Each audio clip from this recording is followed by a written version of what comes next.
Good afternoon. Can you hear me? Nice. I am honored to be here with you all today.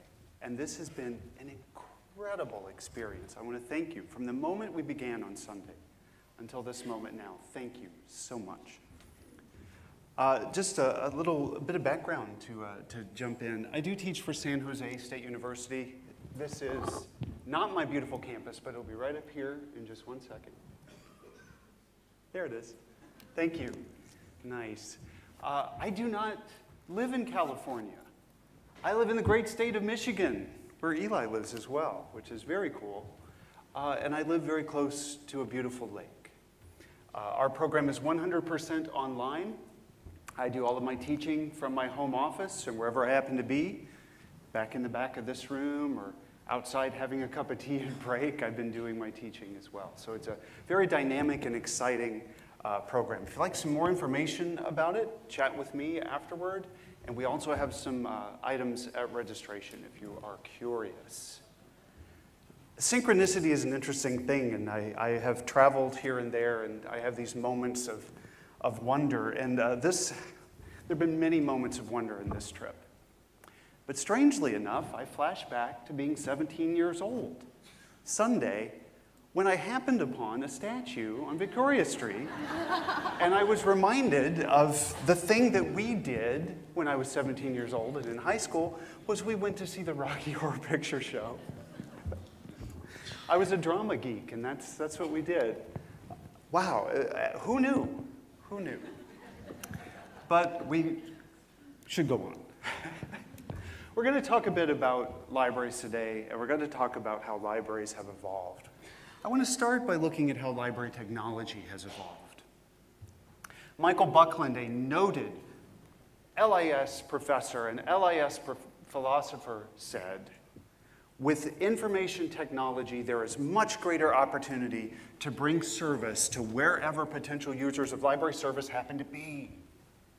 He said that in 1992 in a book called Redesigning Library Services, forecasting what was going to happen with mobile technology. Arthur C. Clarke said, any sufficiently advanced technology is indistinguishable from magic. When I spoke last time at this conference, it was sort of like magic, wasn't it? That my voice came out of the speakers, but I was in my office just outside of Chicago then, speaking to the wall and with great hand gestures, as I usually do when I do something online.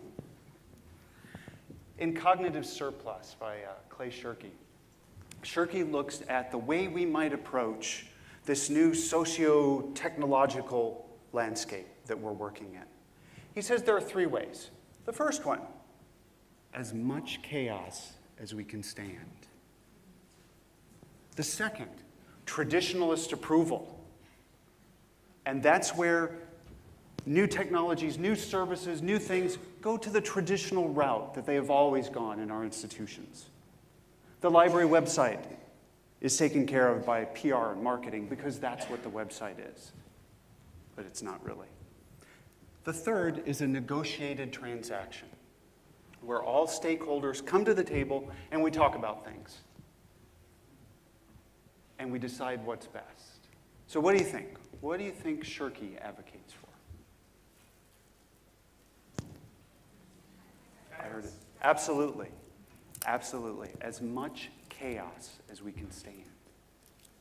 How do we make sense of this? Here's how I made sense of it when I encountered this idea. The key is how much can we stand? And we can say that for our institution and for our organization, that we can stand this much. And inside, it's going to be messy, and it's going to be uncomfortable, and it is going to be chaotic, and we're going to make mistakes. And sometimes we might want to run screaming away from what's happening, but we will also be learning. I want to remind you that technology is only a tool. It's something that helps us get our work done. It's something that helps us meet the mission of the library. We need to understand some things about how different institutions approach technology. First up, for sure, we have to understand technolust. And that's wanting technology because it's oh so sexy. Okay, my most recent personal moment of technolust was the purchase of the iPhone 5S. That fingerprint thing just sends me every time I put my thumb on it. That's fine. Personal technolust, fine. Institutional technolust, not the best way we could go. I'm buying all the reference staff an iPad because it'll help them be better librarians, says the director, who's hopelessly out of touch with what his reference librarians are doing. More technology. Let's show them how cool we are at the library. Ask the users first what they might want. Techno stress. You know, how many more things can we type our passwords into? How many more things can we click on? It's kind of overwhelming, isn't it? I confess to my MOOC, my wonderful group of students, that I feel this as well. And as I see the numbers of blog posts in the massive open online course that I am co-instructing right now going up and up and up and up, it can be stressful. It's hard to let go sometimes, isn't it? It's hard to, for things that aren't working, it's hard to cut the cord. When I was in the public library, I worked in public libraries for 15 years. In my office in networked resources, I had what I called the cabinet of dead and dying technologies. And whenever anything that we spent money on was no longer used, it went there. It was full of things. Rocket ebook readers, for example. Techno shame. And this is okay.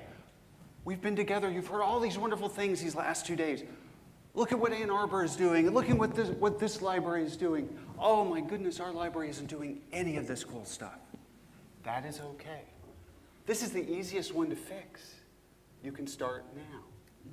And there's so much stuff out there to learn from that you can start with a leg up. Well, I heard about this at the conference, and I think we're going to do this thing. Oh, but wait a minute, I just read that this next thing is coming. Maybe we should wait for that one. And maybe we should wait for that one. Oh, but there's one more thing coming. We better wait for 2014. Sorry for the scary slide. This is one of the hardest. And especially if it's at the administrative level, there's a problem. Because the library, the institution, is frozen with fear. Guess what? These changes are not going away. Here's some new ones. This was suggested by one of our students in the MOOC, Techno Siege. Some libraries are controlled by bodies above them, especially IT, where they can't get to the YouTube videos that we're highlighting in our MOOC, and they can't get to the Twitter so they can have continuous learning, and they can't get to the Facebook. And here's a newer one, just from chatting with folks here and from catching up on some of my students. Sometimes we might feel far away from what's happening in the profession, and we might be a 4-hour drive from the nearest large city where things are going, and you might feel very alone. And there are things we can do about this as well.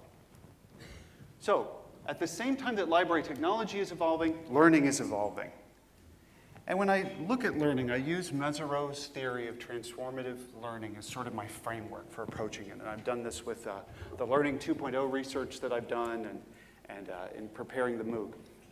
Mesereau says that as adult learners, we have a frame of reference that we've developed, and every time something new comes in, we sort of put it in its place, and it broadens that frame of reference. And he says it is an active process involving thought, feelings, and disposition. Those are key words. Those are key words for the time I get to spend with you all today. Thought, feelings, and disposition. When we talk about learning, we're talking in very broad strokes. Formal, this kind of scary. As a professor, how do you think? How does that feel to have everyone looking at you with their fingers poised on a keyboard? But also that informal learning that happens across our desks and in the stacks and in the cafe and in the community and wherever information, knowledge, questions are being answered. There's also that sort of learning that comes out of curiosity. How did riffraff end up on that part of the street? I didn't know. I started investigating, read some things, did that librarian thing that we do, searched, and then suddenly 20 minutes have gone by and you've learned a few things about Hamilton, historic Hamilton. There are also new ways of learning, using things like games, badges, all these things that are sort of on the cutting edge that people are talking about. And we have a new generation of learners. And I believe it was our speaker on Sunday who mentioned the young ones and their apps. I'm always attuned that in a conference like this, listening to the speakers, when you hear common themes, and I think we've heard that throughout the keynotes, these common themes. So that makes me feel that I'm on the right track and what I want to say to you. My story for this is little guy lives across from us up in Michigan by the lake, and we share our Wi-Fi. I look out the window, and there he is, little guys. He's on the iPod Touch. I said, Ian, what are you doing? He said, I'm downloading apps. That's the world he's growing up in. It's amazing. From the Horizon Report, which is put out by EDUCAUSE and the New Media Consortium, a couple years ago, they looked at what mobile technologies are going to do to teaching and learning. And this is a report that we all should look at very closely.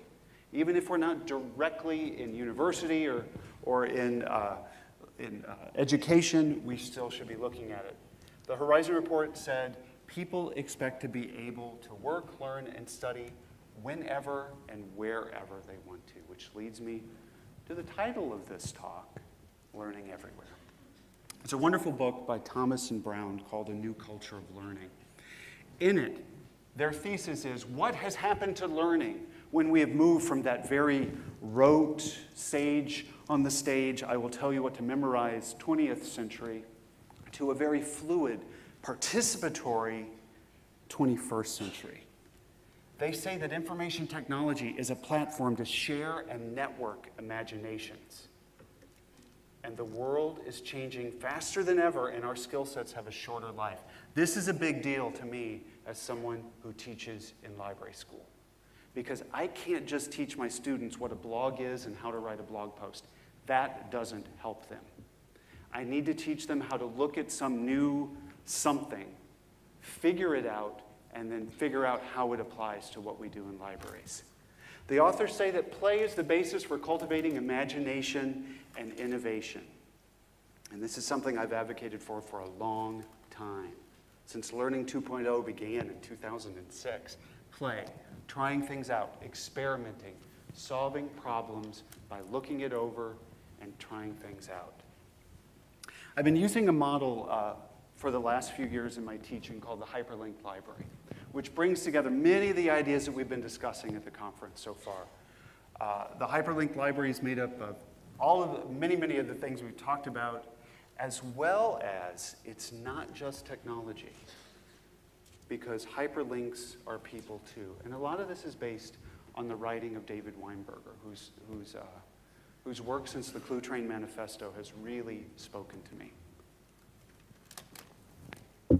So let's look at some various types of learning. The first one I want to highlight is connected learning. The hyperlinked library gives users a way to learn and connect. And my example for this one is the hyperlinked library MOOC. And how many folks are actually in the MOOC? I think there's like 3 or 4 maybe. Hi.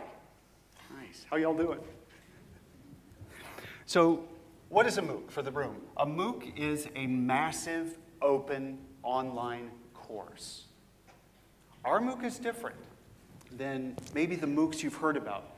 The MOOCs you've heard about are X-MOOCs, and those are those gigantic 20,000 people in a class, watch a video, read something, take a quiz, maybe write a little something, and do it all over again. Maybe 10 times, maybe 15 times, and oh, you get something at the end. To me, it seems like it's a very solitary activity. It's almost kind of lonely. We're using connectivist theory and constructivist theory for a CMOOC. Our MOOC is based on the concept of play, that we can make sense of things via experimentation, and on the concept of reflection. We explore our reactions to our ideas by blogging, and that's Cooper the Yellow Labrador, who is many, many miles away right now. Here's our map of, we had everybody drop pins for where they happen to be. I really appreciate the concentration of folks in New Zealand and Australia in our course. So connected learning, then, is threefold, and this comes from Henry Jenkins in his writing about participatory culture. There may be some folks you recognize there. Threefold.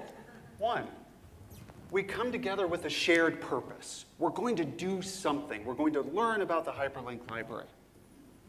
Other MOOCs might be library advocacy or emerging technology. We're going to be production-centered. We are not taking quizzes. I have huge test anxiety. I'm certainly not going to inflict that on anyone else. Assignments are practical, and they're artifacts based on things that people can take to their work, such as an emerging technology plan or social media guidelines, and use. And finally, we are openly networked. We are open and live on the web.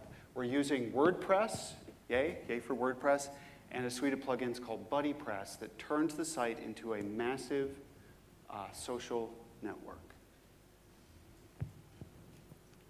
Mobile learning. The hyperlinked library offers collections and access anywhere.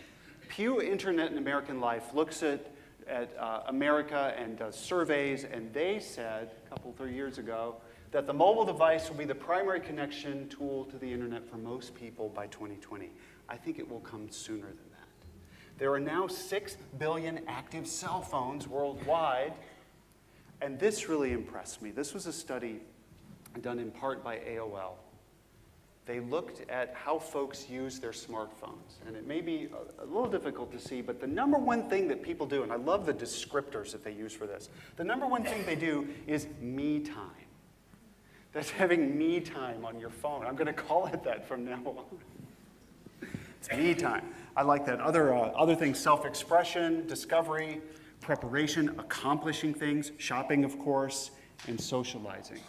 I think we could have a thread around all of these for learning as well, and even in me time. And me time is defined as maybe checking the gossip sites or watching a silly video like a cat playing the piano. Libraries have done some great things with mobile tech. I'm really impressed with the British Library and what they've done with some of the apps they put out to highlight their collections. One of the things I want to say to you all today is the coolest things you have in your library are the things that I want in the palm of my hand. A couple years ago, a film came through at the Traverse City Film Festival that featured a song from the late 1960s. That was a Southern Gothic mystery song. And I got kind of hooked on it, kind of that earworm thing, where you want to hear it over and over again. Bought it on iTunes, did the googly thing and looked for everything I could find about it. And teasingly, a southern university in the United States, no names, we don't want to embarrass them, had one page of 5 handwritten lyrics sheets from the author of the song. I was very impressed, and I wanted to see all 5. I could find them nowhere on the web, on the library's website. I played the professor card. I emailed. I said, I'm really interested in this, and I'm a professor at San Jose State University. And I got a reply back from the university archives, for the library archives. Sorry, we can't make that available due to issues of preservation and copyright. I know. It just doesn't seem right. Even the copyright part, I think, totally under fair use for something that unique, right? So, the most unique things you have in your collection, don't hide them. Don't keep them from people seeing them. Put them out there. My hometown library of Traverse City, Michigan has a historic postcard collection that is absolutely incredible. And it is available to me in the palm of my hand. Here's the point where some people are saying, what song was it? Anyone want to venture a guess? Billy Joe. Yeah, absolutely. what were they throwing off of the bridge? What was going on? So Thomas and Brown say, where imaginations play, learning happens. The fact that we've seen the Hunt Library in North Carolina State University in a couple of different presentations, I think that means that is one to watch.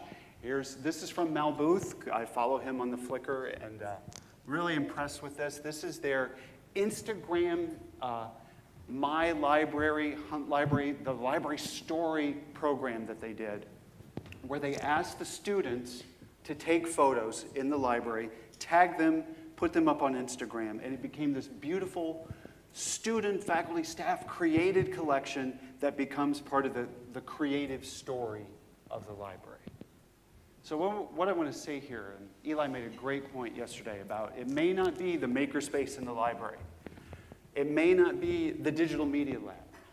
But for whatever path you find yourself on, and it might be having those DIY type programs and tinkering around, absolutely it should come down to allowing the imagination to play. It really sort of became real to me, the 3D printing thing, when on Twitter I remarked to someone about my fascination with Star Wars. And I said I always wanted a Death Star. And thanks to two wonderful colleagues in Australia, I received one, sent airmail in a nice soft pouch from Townsville. So thank you to Warren Cheatham. I want to take just a moment as we talk about learning everywhere to sort of go back to not really technology, but something else. And that is the Little Free Library movement. The Little Free Library movement started in Wisconsin a few years ago with a gentleman named Todd who built a little box library to put in front of his house in honor of his mother, who was a reader and a librarian. And since then, they have popped up everywhere. This library is mine. I'm the steward of this library. It is the Spider Lake Balsam Circle Little Free Library, and we have had just a wonderful time taking care of it and providing books for our neighborhood. Anybody have a Little Free Library in your area? Nice. Anybody really interested in the Little Free Library movement? Ooh, okay. Come see me afterward. The Little Free Library folks, they knew I was coming.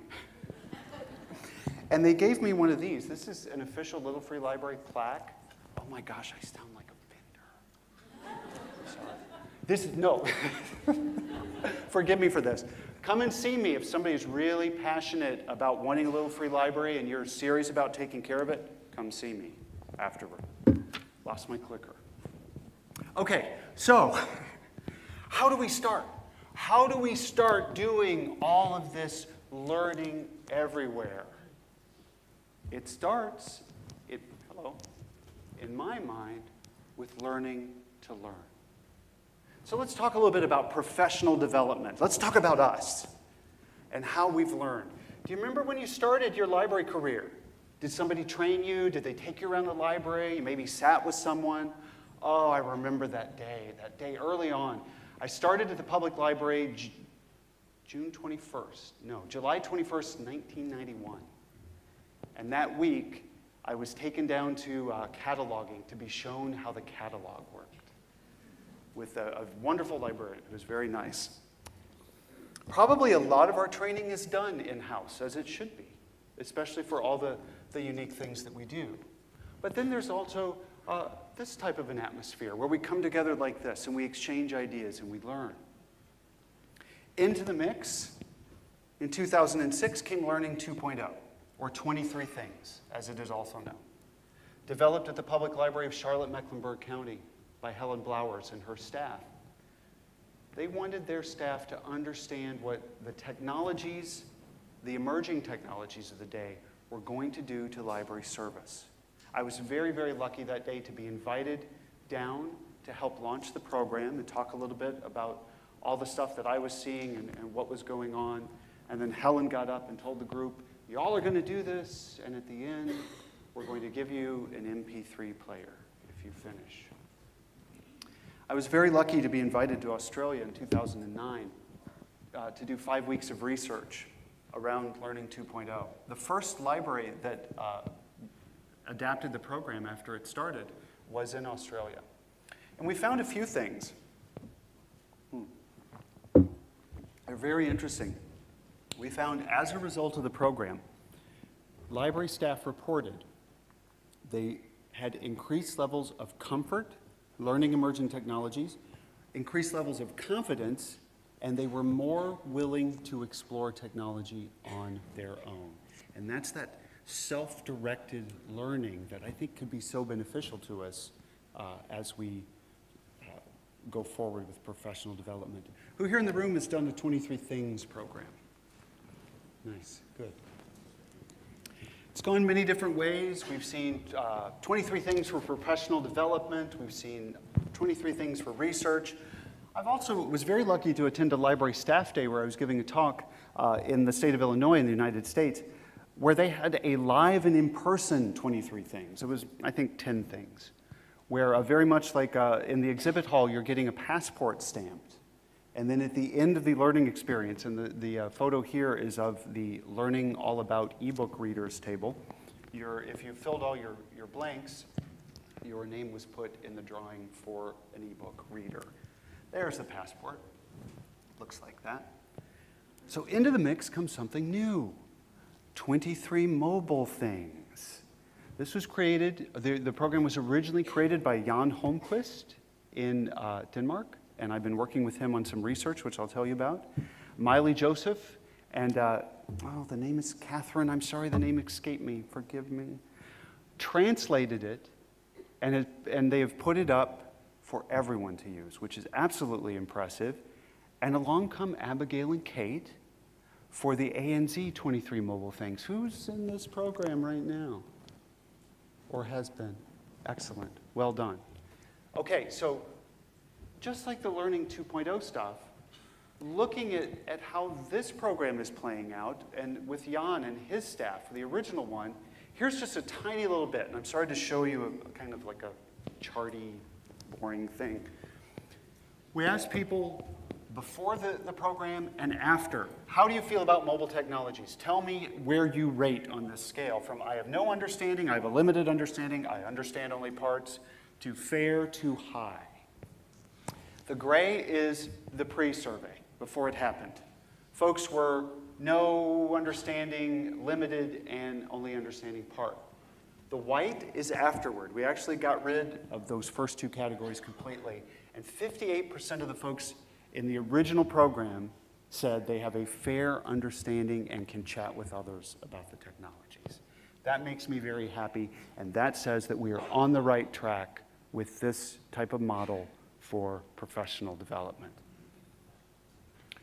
What this leads me to then is the concept of the personal learning network. If we're taking control of our learning, if we are on the path of self-directed learning, absolutely the PLN is the next step, and that is everything that you pull into your world that you learn from becomes part of your PLN. Twitter, for example, used to be years ago, just the answer to a simple question, what are you doing? I'm having my lunch, I'm walking down the street, I'm standing here tweeting or whatever. Now, it really has become, what are you learning? The hyperlinked librarian builds a thriving, evolving PLN, sharing and participating. And this, to me, is continuous learning. It's very easy to go off to conference for 3 days and say, oh yeah, I'm learning. Here I am at the conference, I'm learning. And going out to dinner and chatting, saying, I'm learning. Or reading an article while you're working the desk. I'm learning. That's my professional development. I think it starts with us. I think we need to take control of our own professional development. And I think we need to make a deal with ourselves that this is something we are going to do. Then, the next step is we teach everyone how to do it. We take it from here, from us, out to the people that we serve. We teach them how to make sense of their world, how to answer questions, how to find their way through a very vast and changing landscape. And what about LIS education? What's happening there? I'm very lucky to be involved in a couple of projects. Specifically in my school, we are revamping our core curriculum. Been working on that.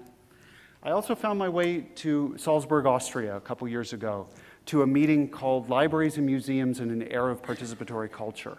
And one of the things that came out of that meeting was a work group led by Dr. David Lankus from Syracuse. I was on the group. We worked on a curriculum for librarians, for professional librarians and museum staff, where we see the future of this type of education sort of overlapping with what folks do in museums and what folks do in libraries are kind of similar. These include technology, planning, of course, and transformative social engagement, where we actually get very, very serious about how we interact and engage with our communities. These slides will be available as soon as I get done, and there's a URL for everything that I'm citing. But this one specifically, I would invite you to take a look at the curriculum, especially if you're in any way involved in LIS education or you're thinking about how you might change your hiring practice. It might be very interesting if you had a comment to leave it there. So, the third part of learning everywhere is infinite learning. Where do we go? Once we take control of our own learning, where do we go? I think we have great potential to be within our communities and to encourage learning in many different ways. What do those roles look like? First up, for sure, I'm going to give you some charges today. I want you all to be learners. Beyond the folks in the MOOC, who else has taken a MOOC or participated in a MOOC of some kind? Just a few hands. This is something you might want to try, just to see what it's like, to see what massive, large-scale learning looks like. Because how best to understand how we might serve people in such an environment, but by being there. We might also be a teacher. We might also be teaching community courses, online courses. They might be massive, they might be not so big. They might be LOOCs, local open online courses, or SPOCs, secure private online courses. I think that's what it is. There are so many acronyms right now. It's incredible. We might also find ourselves being connectors, helping people in learning environments find other people to talk to enhance their learning. And we might be a collaborator, where someone might come into our building and say, I'm working on a class and I need help. I have to make a video. I have to record something. I have to create something new. And that's, yet again, another teaching function. I've been writing about this a bit, and someone commented on one of the posts I put up and said, oh, Michael, you've certainly lost touch with your public library experience, thinking that we're going to serve anyone that comes in the door taking a large class, thinking that we're going to stop everything and try to help them figure out how to do something for their class. And I was a little put off by that, because we really don't ask people what they're working on when they come in the door with a question anyway. Very strange. So I really see across all types of our communities, and whatever type of library that you're coming from, that this might be a future role, community learning connector. That we might find ways to put people in our town together, people on our campus together, and help them share ideas and make something new. Where does this begin? I think it begins with using technology, but using it with heart, and that's that human aspect. The hyperlinked library uses technology to engage the heart, the mind, and the spirit. And here we come back to this. It is an active process, thought, feelings, and disposition. I see it illustrated so well in the hyperlinked library MOOC. In fact, one of my students summed up probably what has taken me the last 34 minutes to talk to you all about with this. Only humans can curate the stories, the interaction, the user experiences that make up the hyperlinked library. That is it exactly right. And what the best thing about this is is that human face of the library. And we saw that this morning in Lorcan's presentation as well. My favorite example, which I tweeted immediately, is this from Christchurch. I have used this example for many years. I just love this. This is the library's Twitter account. Off to the side are the photos and the initials of the folks that are tweeting. So I know when DR tweets that I can line it up with a human face. And Lorcan, I really appreciate how you said that we need to be out there and we need to be seen. So, how do we go forward? How do we deal with all of these things? These kind of scary things and these problems and these challenges that we have? I think we should remember that the human heart, as Stephen Barnes said, should be at the center of the technological maze. So what's next? How do we go forward? I have some things I'm going to charge you all with to send you on your way and to send you toward the dinner this evening. I want you all to make time for exploration and learning, to put that into your work week, to be serious about it, to take that thing that you heard at conference that you're like, wow, I don't know anything about that, and say, that's the first thing that I will learn, and to look into a MOOC or to look into geosocial applications on your phone or whatever it might be. Administrators in the room, you need to give your staff time. We can say, oh, we're a learning organization, but if we're not getting behind that statement, it doesn't work.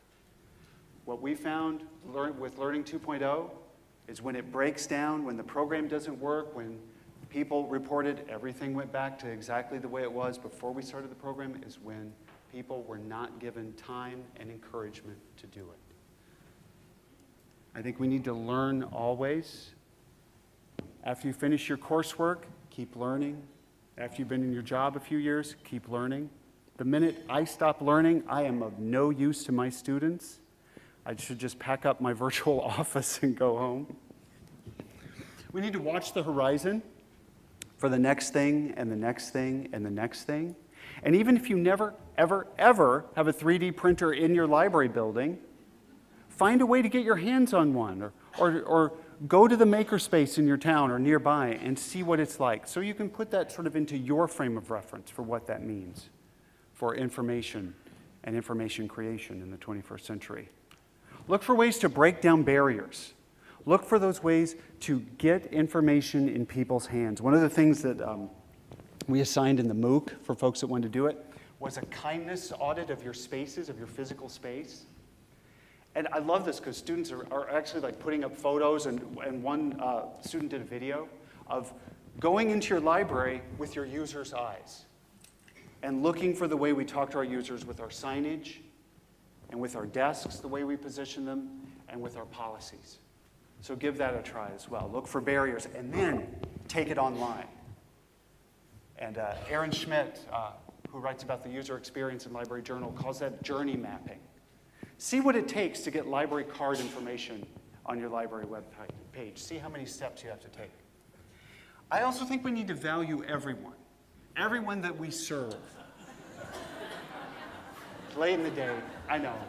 Had to throw it in there, I just had to. Made a conscious decision this morning, putting that in there. To value anyone and everyone that might come in our physical and our virtual doors with a question, wanting to know something new, or just simply to use our facilities. And I think we need to be kind to each other. For sure, we need to be kind to our users. But we also need to be kind to each other. And I'm really happy to say that there was some snarkiness a couple years ago online amidst all the librarians that really kind of made me sad, but I think that's faded away. But just be nice to each other and be human. Remember that human element, and know that it is okay to fail. I came into libraries in 1991, as I told you, and I came into a culture of perfect, where nothing was done until we had days of meetings, hours and hours and hours of meetings. And nothing could be done because everything had to be analyzed in case something went wrong. We need to know that it's okay to fail. And it's okay to make a mistake. And remember, chaos in this space, that's just fine. Invite the users in. Invite them in virtually, physically, to help you create services centered around learning, centered around experience, centered around something that's new and exciting. And don't be afraid to take risks. One of the most transformational experiences I ever had was at a conference in Telluride, Colorado last year called the Risk and Reward Conference, where we were challenged. We didn't just sit and listen, we were challenged. There was an obstacle course involved, and there was holding reptiles and things like that, but it got us thinking about how we might take risks in our work. And be creative. Steal these ideas. Take the ideas that you're hearing at the conference. You probably made notes over the last school days. Take those things with you and make them so. We had a guest speaker in the MOOC from Oak Park Public Library in Illinois who had a space at the front of her library, a room that it had lost its use. It was a cafe. The cafe closed. It was empty. It didn't look good. So they painted it all white inside, and they named it the Idea Box. And in that space, each month there's something new. It might be write your favorite book on a Post-it note and put it up on the wall until the walls are covered with various colors and titles of books and people exchanging little messages on those notes. It might be in the midst of the cold, bitter Chicago winter, a AstroTurf lawn, a park bench, and a bubbling fountain. So you could sit for a moment in a beautiful park-like setting. That's a great idea. You can steal it. And Monica Harris, who presented this to the students in the MOOC, talked about it, and within 2 weeks, we had people posting that they had changed a bulletin board in their little tiny libraries, little tiny rural libraries, into a place where people could interact just so easily as just using that Post-it note and a marker pen and something a question that they might answer. I was at a business conference once, kind of out of my element for sure, and listening to what the folks were saying about business and social media and how technology was changing what they were doing. And one of the speakers said, we need to get back to being more human. We need to get back to bringing our hearts with us. And I thought, oh my goodness, that's something that we've always done in libraries. And probably, if you have found your way into library work, which I've called the ultimate service profession, and I really believe that, you've wanted to do it because you've wanted to bring your heart with you. And you wanted that human connection. And you wanted to feel like you were changing people's lives. Just as Eli said yesterday, I've encountered the folks that say, I like books. It was usually in my Intro to Libraries class. Why are you here? I like books. I like finding things. I like scavenger hunts. I want my students to say, I want to change people's lives. I want to help them be the best they possibly can be. And I think one of the ways we can do that is we can bring our hearts with us. And as you plan and as you make decisions going forward, maybe to try a course for your users, to try something like Learning 2.0 meets a MOOC, meets the coolest thing you have in your collection, think about the heart and think about how you might encourage people. And every plan you make and every decision you make should be centered around people. We've done very well. We've reached the end. I think we can actually do a few questions, right? How cool is that? Nice. Thank you. Thank you. No. Absolutely. I would love to hear from you all. I've been droning on and on and on. What do you all think? How do you feel? Thoughts, questions, concerns, worries? There are some roving mics in the crowd. If you just raise your hand and they'll bring the mic to you for your questions. Thank you.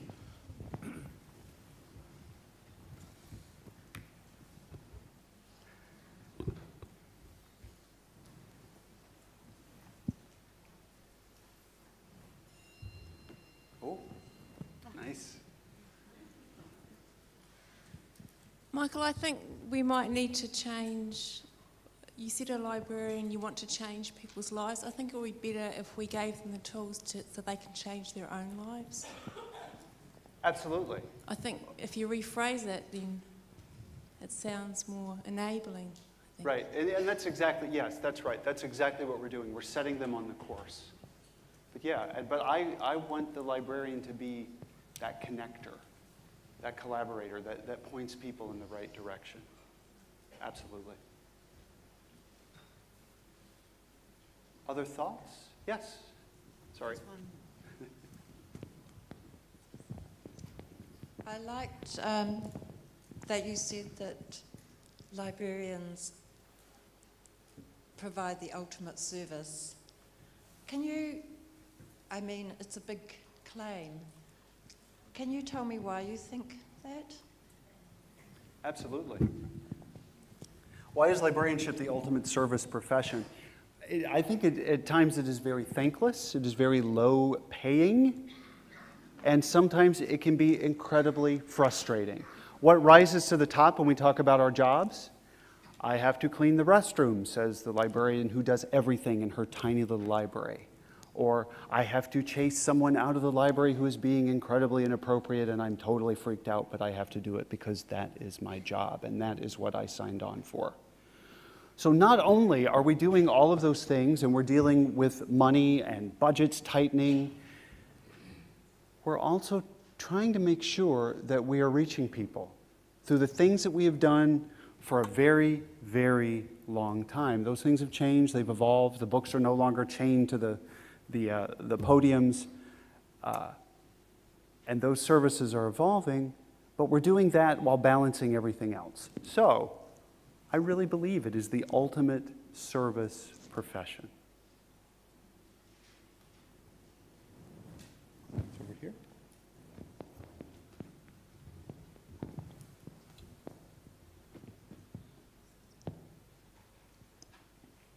Thanks, Michael, and I am one of the hyperlink participants, although a very tardy one at the moment, so I concentrate on finishing my postgrad dip as well. I'm, from a LIANZA point of view, hearing self-directed learning and the use of MOOCs for professional development. And something we've talked about in council is how are we going to get enough content out there covering enough subjects within library and information studies to meet the need in a MOOC environment.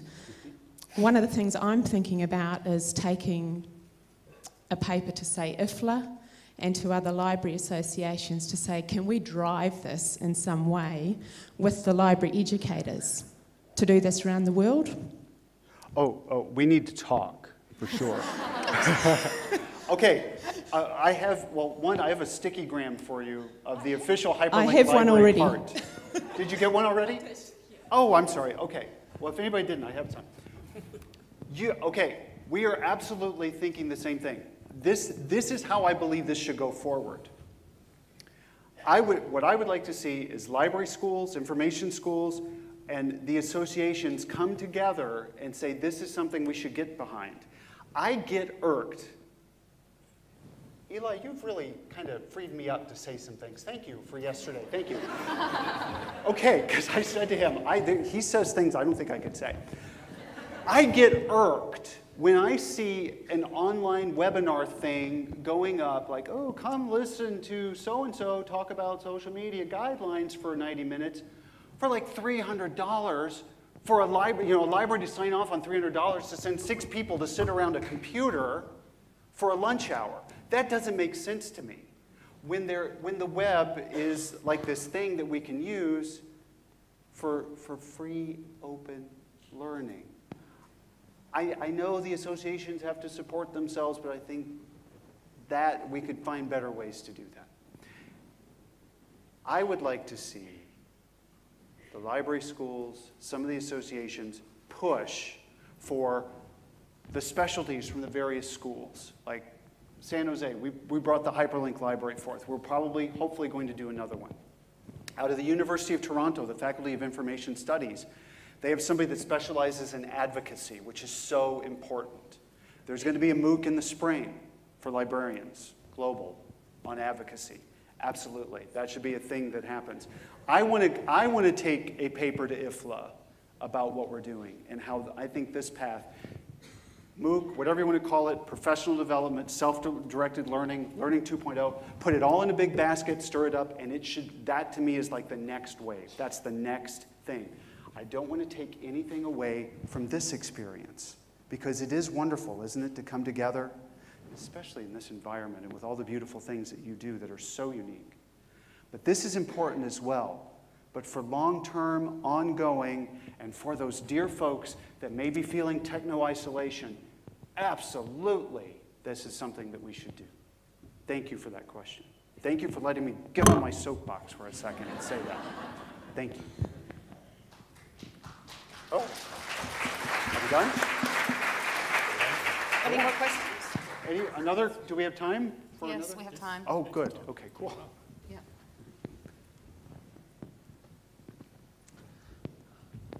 Hi, Michael. Hi. Yeah, we've chatted at the Tweet Up and other things. Yeah, I just wanted to say, along the lines of what was just talked about, also I love what you said there, that we need to take responsibility for our own professional development and continuous learning.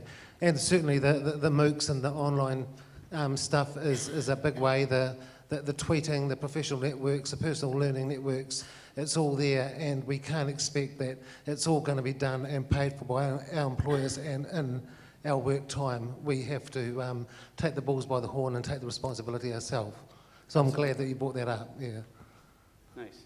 And this is not a new thing, and I'm sure it has been said in rooms even at this conference already. So this is not new. It is just something that I think is very important. Another thought or question, concern, right up here?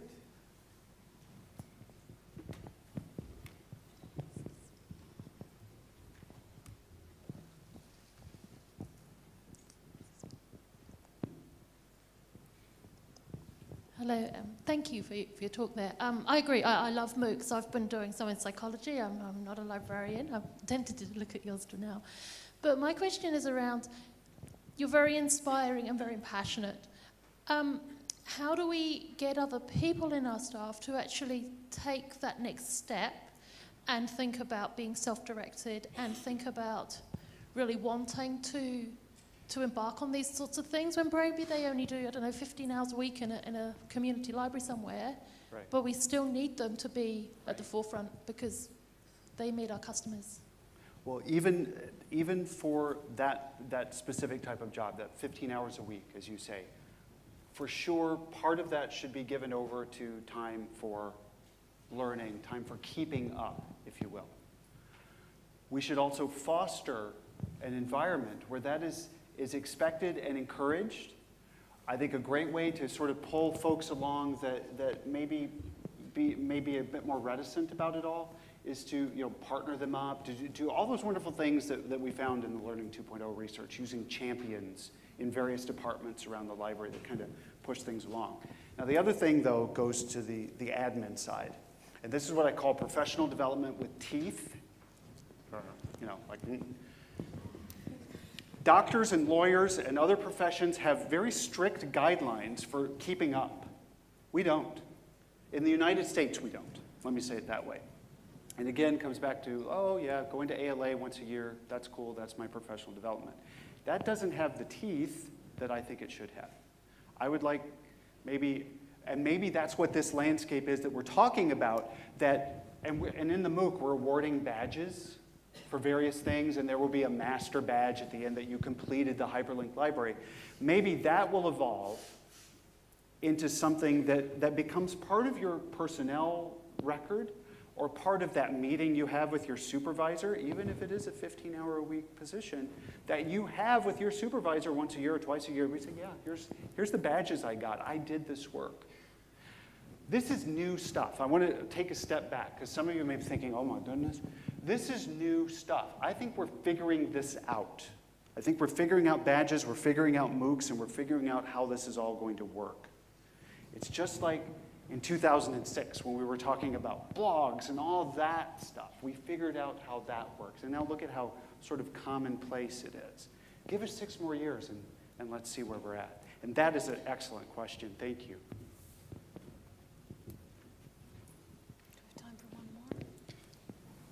Well, we have time for one more question, One more? if anybody has one. One more thought or concern? Right up here?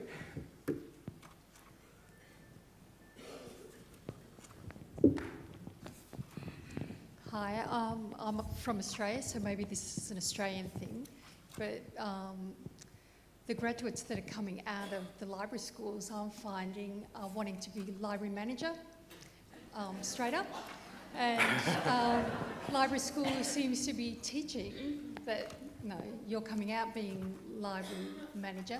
How do we get the universities to teach the fun stuff, the stuff about connecting to community and doing all this stuff, the lifelong learning and the importance of that? That's a great question. That's so interesting, too. And, it kind of makes sense to me, before I answer the question, it does make sense to me that maybe that's how it will be in the future, that you do come out with your degree ready to take on maybe a project management or that type of role, instead of the way it has been for a long time, where you come in way at the bottom and you have to kind of claw your way up to doing something like that.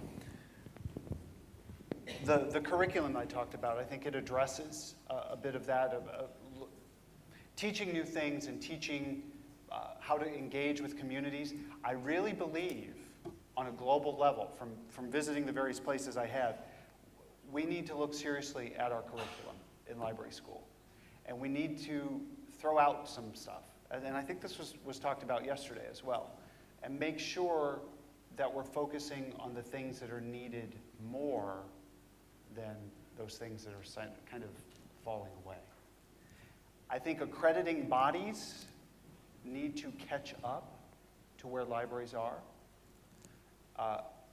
And look at programs and say, well, yeah, if you're funneling people into Ann Arbor or you're funneling people into the new San Diego library, you need to make sure they're having certain skills, and it doesn't look like your curriculum is teaching that. So again, that's kind of that other angle that we might approach it, is the accrediting bodies. Nice, thank you for that.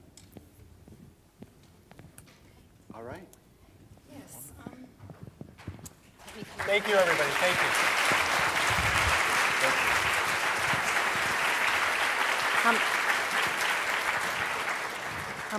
I'd just like to say that every year for the last few years, when I've known who the conference committee is, I send off an email that says, here are the people I would like to see as keynote speakers. Michael's name has been at the top of the list every year, and I am delighted that it finally worked out this year. And Michael, I would like to thank you for a very inspirational and thought-provoking speech. It's certainly given me lots to think about in terms of what I do. So please join me once again in thanking Michael, and I will give him his present now. Oh boy. Thank you, everybody.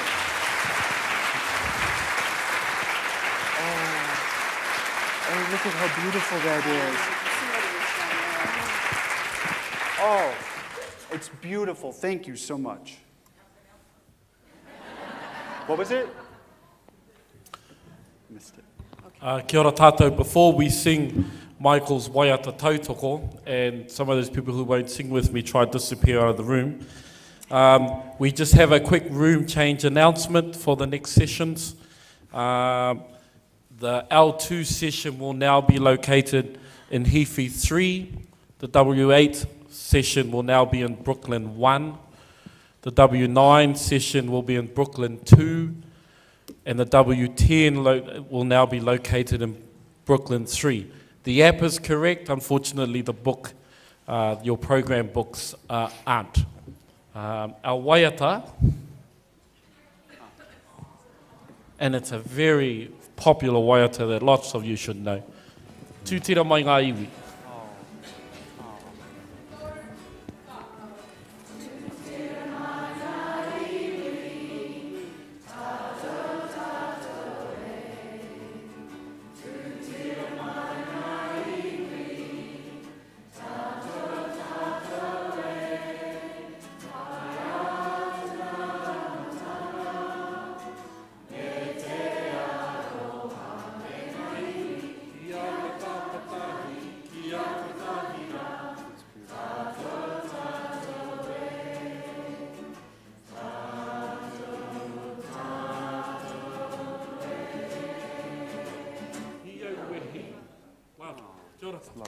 Thank you, Michael.